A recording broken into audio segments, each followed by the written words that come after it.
दोस्तों, हाथ में ये होती है जीवन रेखा, ये होती है मस्तिष्क रेखा, ये होती है हृदय रेखा। हाथ में ये होती है गुरु की उंगली और इसके नीचे होता है गुरु का पर्वत, और हाथ में कलाई के पास ये होता है चंद्रमा का पर्वत।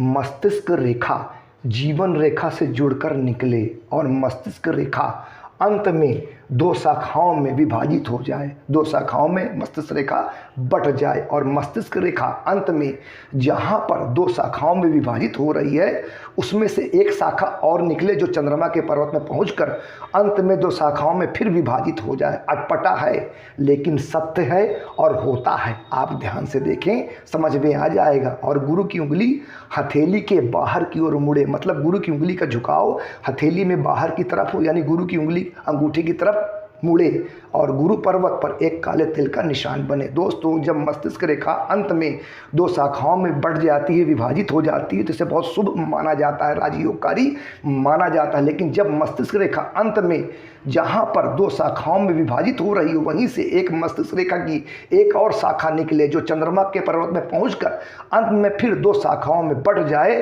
तो ऐसे लोगों की झूठ बोलने की आदत होती है। ऐसे लोगों का झूठ बोलने का स्वभाव होता है। ऐसे लोग गप्पी होते हैं, बिना मतलब की बातें करते हैं, एक दूसरे की चुगली करना, आपस में लड़ाई करवा देना, इधर की बात उधर करना और उधर की बात इधर करना, ऐसे लोगों का स्वभाव होता है, नेचर होता है। और इसी के साथ जब गुरु की उंगली हथेली के बाहर की तरफ मुड़ती है और गुरु पर्वत पर एक काले तिल का निशान होता है, तो ये स्पष्ट इस बात का इशारा होता है कि ऐसा जातक अत्यधिक मात्रा में झूठ बोलने वाला होगा, गप हाँकने वाला होगा, फेंकू होगा, गैर जिम्मेदार होगा, लंपट होगा और छिछोरा होगा। ऐसे लोगों की आदत होती है झूठ बोलने की, मिथ्या बातें करने की। जब हाथ में गुरु की उंगली हथेली के बाहर की ओर झुकाव लेती है तो ऐसे लोगों का स्वभाव झूठ बोलने का होता है, स्वभाव इनका ऐसा बन जाता है और इस कारण समाज में ये लोग निंदा का पात्र बनते हैं, समाज में इनकी छवि खराब होती है।